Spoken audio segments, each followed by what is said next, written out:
Bienvenue dans H comme handicapé, le podcast qui donne la parole aux personnes handicapées parce qu'on ne les entend pas assez. Pour ce 5e et avant-dernier épisode, j'ai discuté avec Fanny d'un thème qui nous passionne toutes les deux, l'accès à la culture.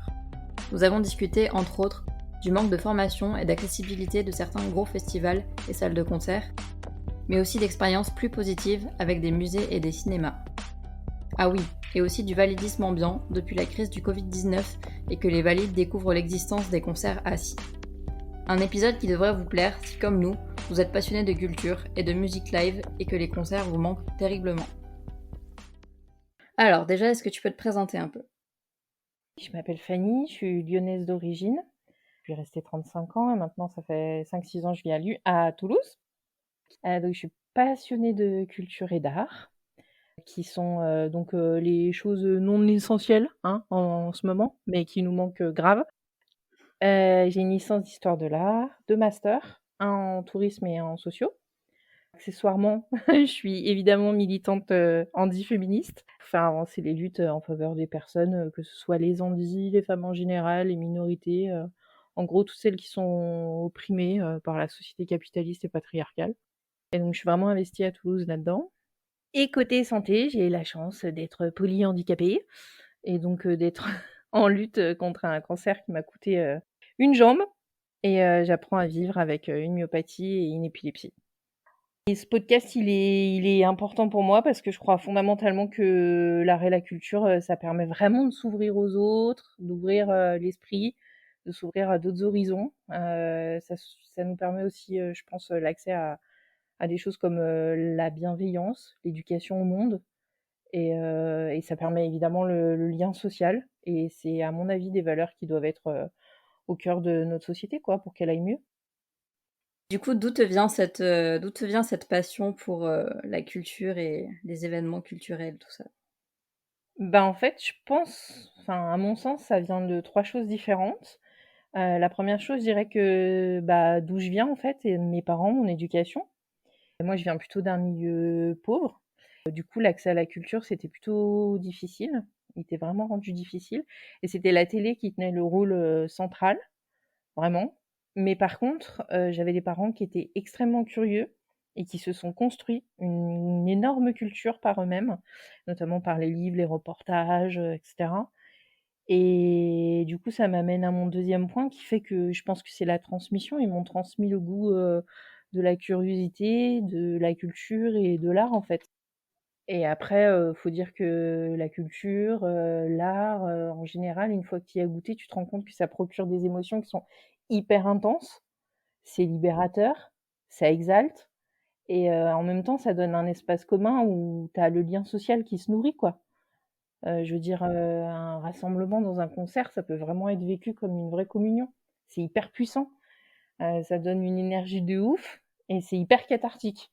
C'est-à-dire que quand tu es handicapé au milieu d'une foule, bah, parfois tu peux tout libérer et en fait, tu te rends compte que ton voisin qui est dit ordinaire et valide, bah, il libère pareil, en fait.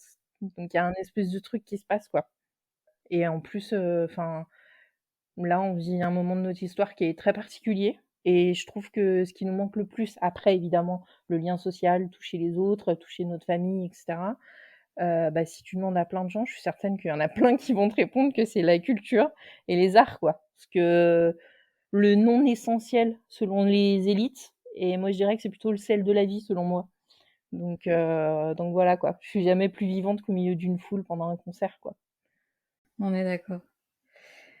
Du coup, tu as déjà un peu répondu à la prochaine question, mais qu'est-ce qui te plaît dans ce milieu-là et dans ce genre d'événement ? Bah, c'est vraiment, ouais, le côté cathartique, le fait que tu es en communion avec les autres, en fait, ça en l'occurrence pour tout ce qui est concert, festival, choses comme ça, tu sens qu'il y a un lien avec, une personne que tu as jamais vue de ta vie, et que tu reverras peut-être pas et qui par ailleurs ne regarde pas le monde de la même façon, mais à cet instant-là, tout le monde est mélangé et vit une émotion commune, donc ça c'est enfin, c'est monstrueux et puis ça t'ouvre l'esprit, ça t'ouvre au monde, ça t'éduque, ça t'apprend ouais, ça t'apprend le beau, mais ça t'apprend aussi parfois ça te confronte aussi, à des émotions qui te font réfléchir toi-même, sur ta vie, sur les autres, enfin enfin, moi, ça me semble fondamental dans une société qui a pas de culture, d'événements culturels et d'art, elle est pas vivante, en fait. Alors là, on va rentrer un peu plus dans le vif du sujet, qui est donc l'accès à la culture, quand on est une personne handicapée. Du coup, est-ce que tu aurais, des anecdotes, d'expériences, négatives, Ouais, là que c'est la question qui fâche un peu. Je dirais en fait, alors de façon personnelle, en fait, moi, c'est mon polyhandicap qui est devenu, incompatible avec mon projet professionnel, mais à la base, mon projet pro, c'était de construire, des parcours, culturels et touristiques pour les personnes en situation de handicap, mais différents handicaps, hein, pas que les handicaps visibles et moteurs, les handicaps invisibles aussi, et puis bon, la vie a fait que voilà. Mais du coup, j'ai toujours eu un regard très sensible là-dessus et très analytique et en fait, plutôt que de citer un seul exemple, parce que j'ai tellement eu d'expériences violentes, mais vraiment violentes et très difficiles à surmonter pour ensuite apprécier le moment, voire y accéder, que ouais, non. Par contre, ce que je peux dire, c'est et ce qui en ressort selon moi, c'est un manque total de formation des personnels qui prennent en charge le public handicapé, que ce soit sur le handicap visible ou invisible, on n'en parle même pas. Et en fait, c'est souvent parce que c'est externalisé vers des boîtes privées et en fait, c'est juste une question, capitaliste de coût et de rendement donc c'est les gens ne sont pas du tout formés à l'accès aux concerts, à l'accès, et concernant le bâti, souvent, même pour t'accompagner dans un endroit, t'aider à monter ou accéder à l'ascenseur ou des choses comme ça, tu sens qu'ils sont pas formés. C'est pareil pour les transports, en termes de tourisme, tu veux prendre l'avion ou le train, pour aller visiter quoi que ce soit, c'est une galère finie et en fait, tu sens que les gens enfin, ils sont obligés d'appliquer la loi et qu'il y a quelque chose qui se passe, mais en même temps, les gens qui sont formés, ils sont pas formés ou mal formés et c'est une catastrophe, quoi. Donc physiquement, tu peux vivre verbalement ou physiquement, tu peux vivre des émotions qui sont hyper fortes pour accéder à ce genre d'endroit ou enfin, que ce soit dans l'ordre du bâti ou même, l'accès tout simple, à l'expo ou quoi. Et après ça, faut une sacrée capacité de résilience et de patience pour te dire: «OK, je passe au-dessus, je veux kiffer mon moment, j'oublie que la personne qui m'a accueilli, c'est nul ou qu'on m'a transporté mal ou qu'on m'a» enfin voilà. Et parfois, c'est pas possible. Moi, ça m'est jamais arrivé de pas passer au-dessus, mais parce que je sais que j'ai un caractère fort et que je me suis blindée avec le temps. Mais j'ai vu plein de gens, du coup, bah, soit renoncer, s'en aller, et même pas demander l'accès ou quoi, soit être triste, tout le long d'un concert ou tu vois?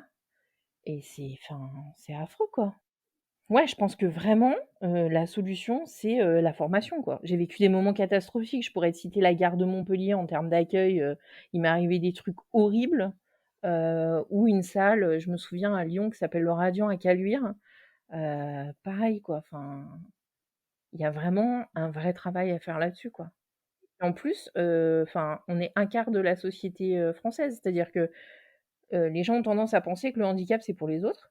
Non, en fait, il y a 25 de la population française en termes de statistiques qui est en situation de handicap ou qui va un jour se retrouver en situation de handicap. Donc construire et penser la société pour les personnes en situation de handicap ou qui peuvent être en situation de handicap et quand je dis situation de handicap, ça peut être une personne qui a une maladie en fauteuil, mais ça peut être une femme enceinte avec une poussette de gamin ou une personne âgée avec, un une canne ou une personne, malentendante mais pas complètement sourde ou, enfin, il y a plein de une personne, autiste, qui a des soucis de compréhension, une sensibilité haute, enfin et travailler là-dessus, ça permet à tout le monde, même les gens ordinaires et dits valides, de vivre mieux l'expérience. Donc Non, c'est clair, c'est clair. Et ouais, ouais, bah, là, du coup, quand tu parles de tout ça, moi, il y a plein d'anecdotes qui me reviennent en tête, dont une, particulièrement qui a été une de mes pires expériences de concert, je crois. C'était il y a bien 10 ans maintenant. C'était au Zénith de Montpellier. J'étais allée voir Aaron à l'époque et j'y étais allée en fauteuil en me disant, «Ouais, bon, ça va le faire». Enfin non, je crois que parce que ouais, en fait, le Zénith de Montpellier, j'y étais déjà allée pour d'autres concerts avant, mais j'y étais allée en marchant. J'y étais allée en marchant, en déambulateur, du coup, ils m'avaient laissée aller dans la fosse Et là, j'étais arrivée en fauteuil et évidemment, je m'étais mis au premier rang, normal, comme je fais d'habitude. Sauf que le mec de la sécu, il a pas voulu. Il a voulu que j'aille sur la plateforme PMR à 3 kilomètres de la Seine, évidemment. Et moi, je suis têtue comme pas possible, donc j'ai pas lâché l'affaire. Je lui ai dit non, moi je veux rester là et tout. Et il y avait une dame aussi qui était là et qui, tu vois, on était un peu deux contre eux. Et vraiment, j'ai essayé de pas lâcher l'affaire et au final, le mec de la sécu, il a fini par appeler son responsable et son responsable nous a clairement dit, c'est soit vous partez et on vous rembourse la place, soit vous allez sur la plateforme PMR. Et donc moi, bah, à l'époque, j'étais encore au lycée, c'était ma mère qui m'avait emmenée en voiture. On habitait à Avignon, donc j'avais fait Avignon-Montpellier en voiture. Enfin voilà, j'allais pas rentrer chez moi, quoi. Donc j'ai fait le concert sur la plateforme à 3 kilomètres de la scène avec en plus un son de merde parce que l'acoustique des Zéniths en général c'est pas le mieux. Et clairement, j'ai pas réussi à apprécier le concert. Le concert en soi était génial. Enfin, Aaron, si des personnes ont déjà vu Aaron en live, savent très bien que Aaron c'est génial. Ouais, moi, je les ai vus 2 fois, c'est formidable. Ouais, voilà. Moi, j'ai pas pu rentrer dedans parce que j'étais juste trop outrée, trop énervée par ce que je venais de vivre. Et du coup, ouais, vraiment, ça m'a gâché mon expérience. Et du coup, depuis, donc ça, c'était en 2011. Et après ça, après ce concert, j'ai totalement boycotté le Zénith de Montpellier. J'y ai plus jamais remis les pieds. Mais j'ai quand même eu ma petite revanche. Mais ça, je garde ça pour la prochaine question.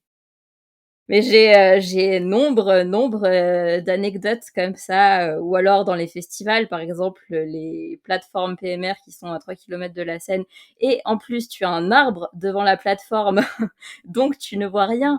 Ou alors tu es en plein cagnard alors que les personnes valides sont à l'ombre. Ouais, bah, j'ai fait l'expérience au festoche, des Vieilles Charrues. Formidable. On était à 10 000 kilomètres pour Dépêche Mode et en plus, ils avaient mis les VIP devant nous dans un jardin. Donc nous, on était assis sur les gradins, des petits gradins, un tout petit peu surélevés et ils avaient mis les VIP dans un espèce de petit jardin juste en dessous de nous, mais pas suffisamment en dessous, mais suffisamment pour les déranger eux. Donc ils montaient sur les barrières ou notre petite murette et donc on avait leur cul devant. À un moment donné, je dis: «Non, mais c'est pas possible» et il y a un gars qui a insisté. Mon gars à moi s'est levé en lui expliquant: «Excuse-moi, hein, juste si tu veux, tu échanges la situation, tu prends la jambe en moins et nous, on va s'éclater dans le jardin, il y a pas de souci, quoi». Mais le gars était, en mode, «Bah, vous avez qu'à être ailleurs». Mais enfin, tu es valide, tu es juste VIP, donc tu peux aller au premier rang, c'est quoi ton délire? C'est quelque chose quand même. Les gens sont enfin, ouais, qui sont pas empathiques et puis les structures qui réfléchissent pas le truc en amont, quoi. Je t'ai dit, je sais pas, convoquer des gens qui sont en situation de handicap dans les comités, puis ils vous aideront peut-être. C'est clair. La parole aux concernés, ok? On met les concernés dans le truc, c'est bien. C'est clair. Mais du coup, à l'inverse, est-ce que tu as une expérience positive à raconter? Ouais, ouais, ouais. C'est vrai que parfois, par contre, on rencontre des vrais pros, dans la prise en charge, donc des personnes, des publics handicapés et souvent, en discutant avec eux, parce que moi je suis hyper curieuse, donc je papote tout le temps, ça m'est arrivé de discuter avec deux trois responsables d'endroits qui sont hyper chouettes, pour la prise en charge et tu constates que c'est souvent des personnes qui sont sensibilisées, de par une expérience dans l'intime, une expérience personnelle et du coup, ils retranscrivent ça dans leur job, quoi. On peut noter notamment un festival qui s'appelle les Nuits de Fourvière à Lyon, où la prise en charge de A à Z, eh ben voilà. Tu l'as fait? Bah voilà. Tu peux appuyer mes dires de A à Z, la prise en charge, elle est nickel. Ils te montent en fauteuil, ils sont gentils avec toi. Tu as une plateforme qui est à 2 mètres, même pas, du public, du pardon, De la scène. des ouais, des musicos, donc tu vois des choses que tu verrais jamais par ailleurs. Tu es vraiment dans la foule, donc tu peux ressentir l'énergie. Enfin vraiment et puis il y a un poste de sécurité, hyper à l'écoute. Les toilettes, si tu as besoin, il y en a d'autres qui sont en accessibilité totale pour les fauteuils. Sinon, ils te redescendent en fauteuil. Enfin, ils sont au top, quoi. C'est vraiment, l'endroit que je préfère et après, il y a 2 musées à Lyon qui sont vraiment très, très bien, dont le nouveau musée des Confluences qui a vraiment été pensé en termes de muséographie et d'accès pour les personnes handicapées de ouf. Donc ça, c'est vraiment, 2 endroits que j'ai beaucoup aimés et j'ai retrouvé cette qualité d'accès à une muséographie à la Cité du Vin à Bordeaux, qui était vraiment très bien. Après à Toulouse, je pourrais pas malheureusement te citer beaucoup d'endroits, comme ça où je suis super enthousiaste à l'idée d'y aller et où je me dis que je suis dans un endroit safe. Peut-être le musée des arts contemporains parce que c'est vraiment, c'est tout plat, il y a un ascenseur, enfin c'est assez accessible et le musée d'histoire naturelle. Mais c'est vrai que de par son architecture, Toulouse, elle est hyper dense, hyper serrée, très ancienne et on peut pas dire que pour les personnes handicapées, globalement, en termes d'accessibilité à la culture ou touristique, c'est facile. Mais c'est pas que lié à une mauvaise politique culturelle, bien qu'elle soit très très compliquée parce qu'un peu externalisée. Enfin bref, c'est pas Jojo, mais c'est aussi lié à l'architecture, quoi. Mais par contre, ouais, les Nuits de Fourvière, les 2 musées que je t'ai cités à Lyon et la Cité du Vin à Bordeaux, c'est des gens qui ont vraiment réfléchi à l'accessibilité et à l'accueil, quoi. J'en garde un super souvenir. Ouais, ouais, ouais. Ben moi, en fait, j'ai habité 2 ans à Lyon. Donc, j'ai bien, bien profité des Nuits de Fourvière pendant que j'étais là-bas. Et aussi beaucoup de cinéma, parce qu'il y a quand même beaucoup de cinéma à Lyon. Et ouais, les Nuits de Fourvière, c'est génial. Enfin, là, moi, la plateforme PMR, je l'appelle pas la plateforme PMR, je l'appelle le carré VIP, quoi, parce que Ah ouais, c'est top. Non, mais c'est top. ouais, c'est génial. En plus, je sais pas, mais je trouve que je sais pas si c'est l'endroit qui fait que, mais je trouve qu'il y a toujours une atmosphère très particulière dans le public et dans l'ambiance générale. C'est vraiment top. J'ai vraiment des super, super souvenirs. Et aussi, à Lyon, il y a ce cinéma que j'aime beaucoup qui s'appelle le Comédia, Oui, qui est très accessible, qui a un ascenseur et où toutes les salles sont accessibles et où ils ont une programmation qui est très variée, très sympa et les gérants aussi sont hyper accueillants et tout, enfin et en plus, il y a même une réduction, pour les personnes handicapées.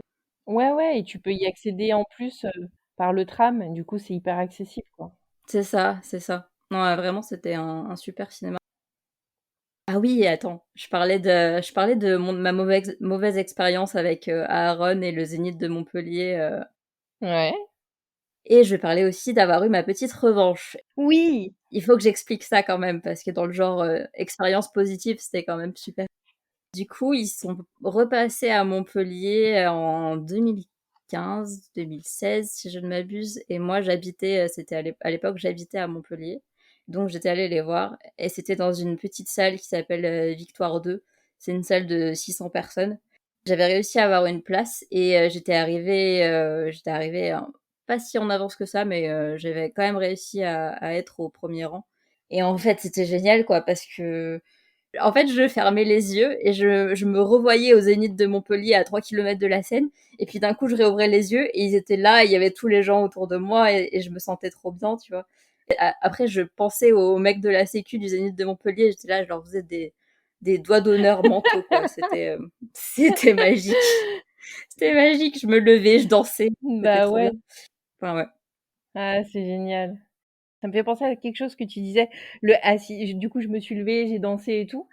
Le bug des gens, que ce soit de la sécurité ou des gens valides, quand tu arrives en fauteuil ou qu'on t'installe sur une chaise, et que tu es là, t'attends 2-3 heures avant le parce que tu étais au taquet, donc voilà, t'attends 2 heures, 1 heure, je sais pas, avant le concert, bien assis, bien propre, bien calme. Si tu es accompagné, on t'amène le sandwich, tout ça. Mais toi, tu bouges pas, tu es calme. Et d'un coup, il y a le concert et il y a le truc qui vient et tu te lèves et tu te mets à danser et là, les gens sont là: «Mais elle était pas censée être handicapée elle? Pourquoi elle s'excite?» Ben, j'ai gardé toute mon énergie pour là, pour maintenant, en fait. Si j'avais attendu debout, j'aurais pas pu. C'est clair, c'est tellement ça. Enfin, ça aussi, j'ai moult anecdotes de musiciens qui se sont pris pour le messie en me voyant me lever de mon fauteuil pendant les concerts, quoi. À force de traîner dans les concerts et tout, bah, tu finis par être pote avec des musiciens. Et du coup, à chaque fois, j'ai des potes qui me ressortent ça et qui s'en sont toujours pas remis. C'est très drôle. Mais en même temps, je pense que c'est une bonne opportunité pour rappeler que c'est pas parce qu'on utilise un fauteuil roulant qu'on est forcément incapable de marcher. Il y a plein de raisons pour lesquelles tu peux être en fauteuil roulant et ça veut pas dire forcément que tu es paraplégique et que tu vas rester assise tout le temps dans ton fauteuil. Exactement, on en revient à l'éducation populaire sur le sujet du handicap, quoi. Voilà, c'est ça. Non, mais c'est important de le rappeler, ouais. On peut être en fauteuil roulant et marcher un petit peu aussi, c'est possible. Il faut qu'on parle aussi du validisme ambiant depuis le Covid et depuis qu'on parle de concerts assis, Ah! Et le hashtag? tous debout et les festivals debout et non, non, non. Mais du coup, est-ce que tu veux en parler ou est-ce que j'en parle?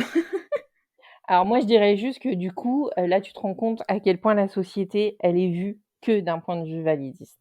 Les mecs, ils veulent se mettre debout, ils veulent, faire la fête, se jeter les uns sur les autres, et cetera, et cetera. OK, mais en fait, là, tu es en train de vivre l'expérience des personnes handicapées qui le vivent tout le temps d'être assis. Donc peut-être que tu devrais réfléchir et juste te dire: «Alors attends, concert ou pas concert?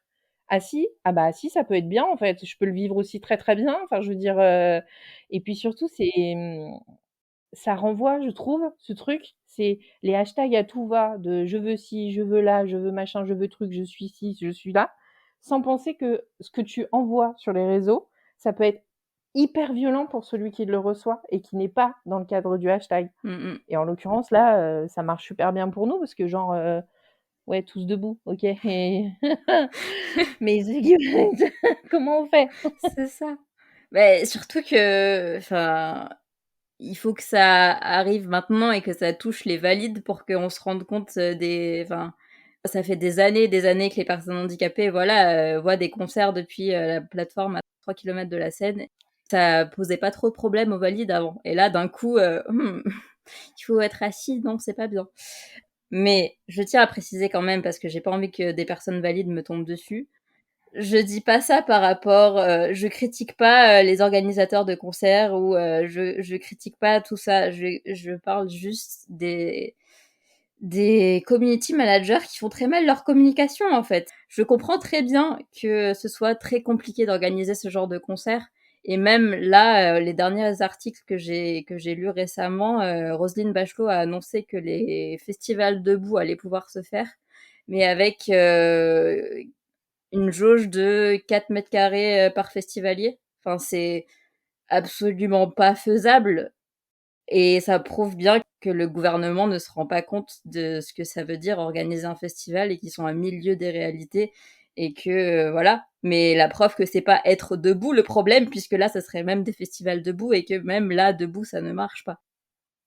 Ah mais cette pandémie, enfin si on doit trouver, un intérêt, moi je trouve, enfin perso, je le vis comme ça, mais c'est peut-être, la mini sociologue qui est toujours en moi et qui regarde toujours les autres, mais je me dis cette pandémie, c'est comme un stabilo, un fabuleux highlighter.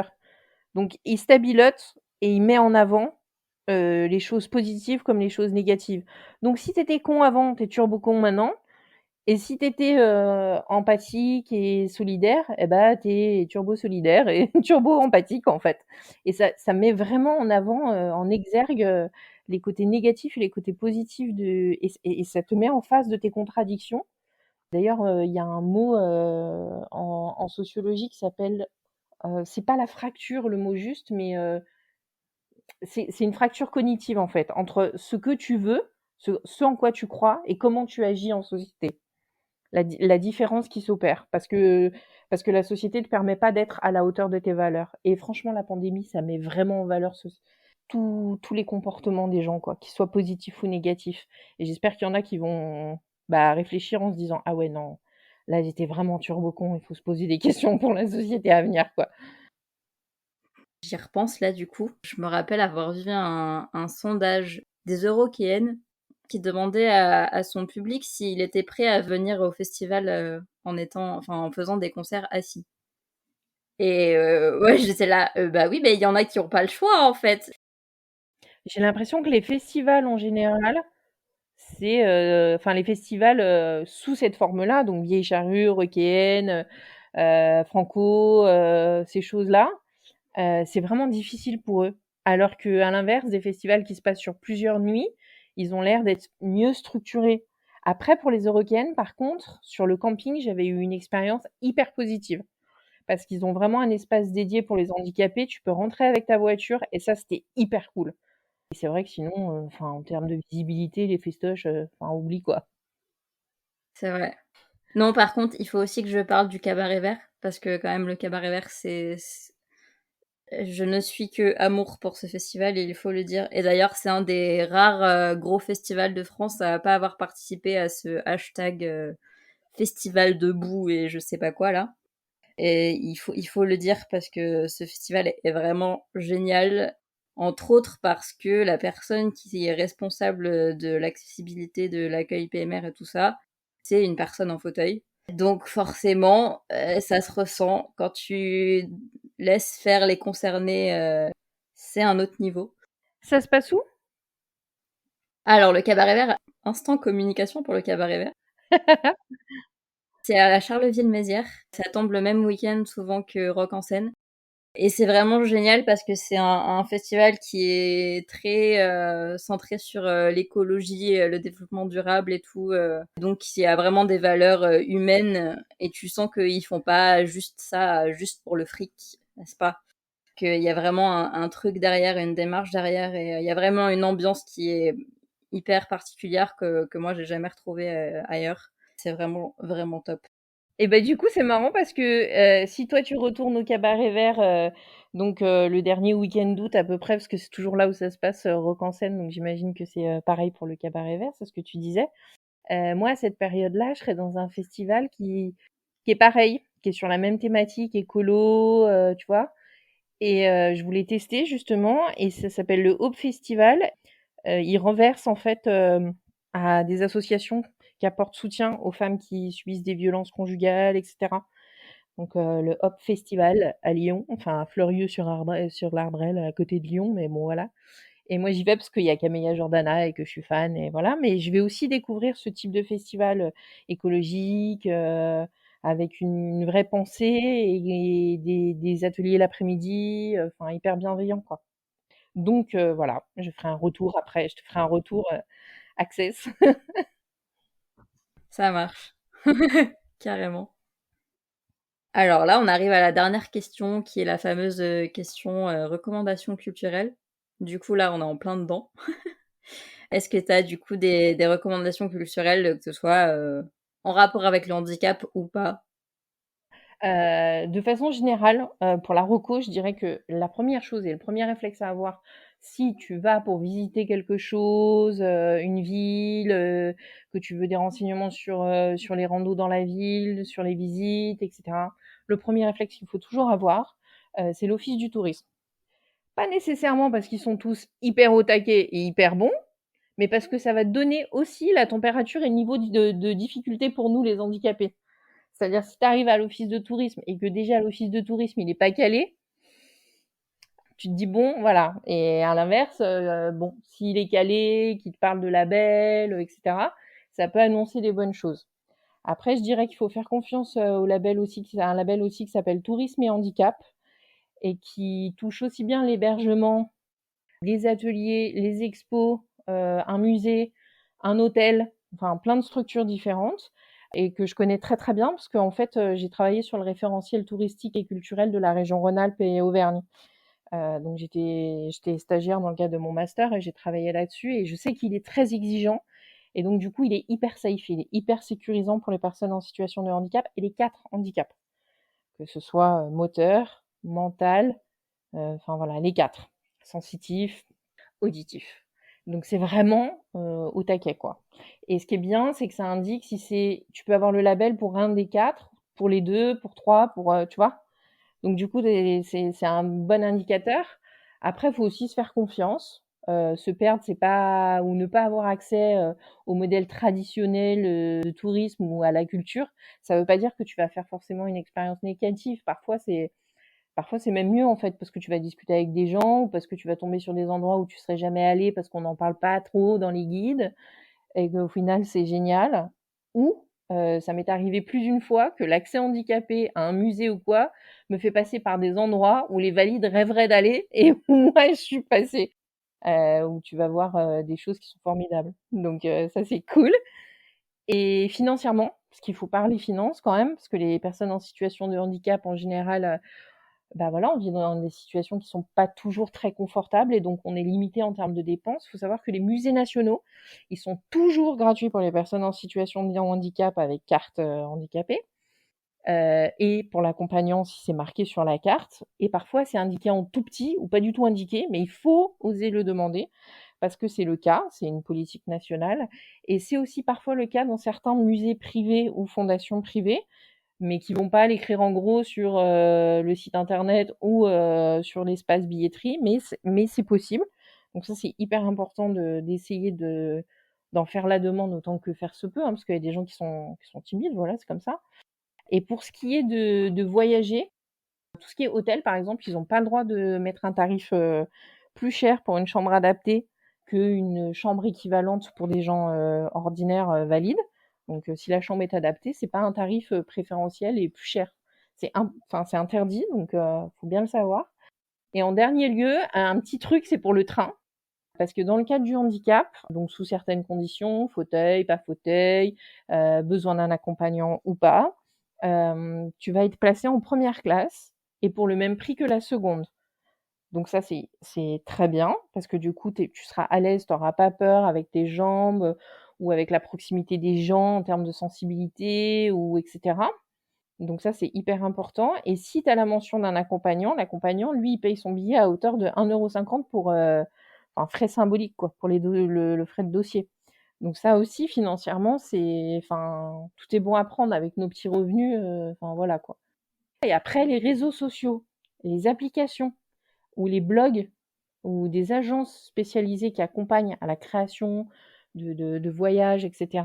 Faut aussi pouvoir y croire et enfin, en prendre connaissance via moteur de recherche. Hein. Tu tapes handicap culture ou handicap voyage, tu trouves des applis qui sont super, ou alors des retours de blog de gens qui sont routards en fauteuil, qui partent à deux, qui font le tour du monde. Donc pas hésiter parce que ça se démocratise quand même. On vit enfin moi j'ai 42, bientôt 43, et je vis pas mon handicap maintenant de la même façon qu'il y a 10 ou 20 ans, quoi. Donc, même si c'est encore dur pour nous, qu'on vit des expériences extrêmement violentes et que les gens ont vraiment besoin de se former, d'être bienveillants et de ne pas juger sur pièce si on est handicapé ou pas. Et quand on l'est, ça ne veut pas dire qu'on est bête ou qu'on a besoin forcément d'aide, mais quand même d'un peu de bienveillance, c'est bien pour tous les humains. Il y a quand même une évolution, quoi. C'est clair. Alors, moi, pour cet épisode, je voulais un peu parler de musique, parce que c'est vrai que jusqu'à maintenant, dans tous les épisodes, j'ai quand même beaucoup parlé de films et de séries. Et j'adore le cinéma et tout, hein, mais mon premier amour, ça reste quand même la musique.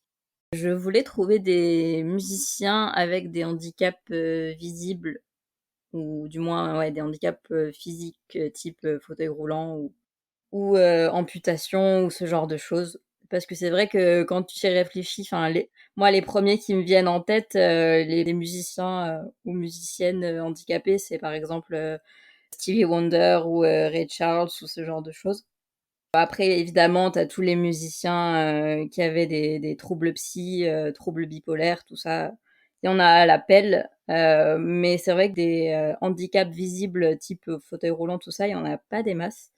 Mais il y en a quand même quelques-uns, comme par exemple un groupe qui s'est malheureusement séparé depuis, mais qui s'appelle Benda Bilili, Staff Benda Bilili, qui était à la base, c'était juste des musiciens de rue de Kinshasa, au Congo. Donc avec certains, la plupart qui avaient la polio et qui étaient en fauteuil et tout ça, et qui se sont fait repérer un peu dans la rue comme ça et qui ont fini par aller tourner en Europe vraiment. Bah, d'ailleurs, ils sont passés aux Eurockéennes. Et il y a notamment un documentaire qui est un film qui montre un peu leur histoire et leur évolution comme ça, qui est hyper bien. Et les Benda Bilili, ouais, j'ai eu la chance de les voir en live. Et donc, c'était la première fois que je voyais des personnes en fauteuil sur scène, en fait. Et du coup, je me posais la question de mais comment ils vont les faire monter sur scène, tu vois.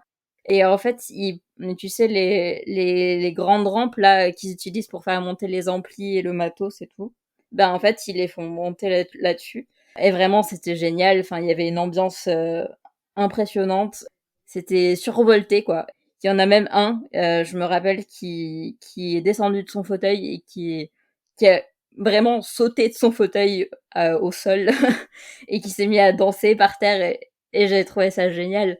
Donc voilà, s'il y a des personnes handicapées qui nous écoutent et qui voudraient faire des concerts et tout, mais qui savent pas comment, sachez que c'est possible. Voilà. J'ai une deuxième recommandation. Cette fois, c'est une chanteuse, compositrice, musicienne, tout ça, qui s'appelle Victoria Canal, qui est une américaine d'origine cubaine, si je ne m'abuse, et qui est née sans son avant-bras droit, et qui arrive très bien à jouer du piano, jouer de la guitare. C'est très sympa ce qu'elle fait. Elle fait de la pop folk. Elle a sorti son premier EP là l'année dernière. Moi, je conseille surtout d'aller la voir, d'aller la suivre sur Instagram. Elle se filme en chantant un peu des guitares-voix où juste des morceaux de quelques minutes, mais où du coup tu la vois chanter, jouer et c'est vraiment beau ce qu'elle fait en acoustique. Voilà, ce sera mes 2 recommandations pour cet épisode. Merci beaucoup Fanny d'avoir participé. Bah, c'est moi qui te remercie, puis ça nous remet dans une énergie qui nous manque, quoi. C'est clair, ouais.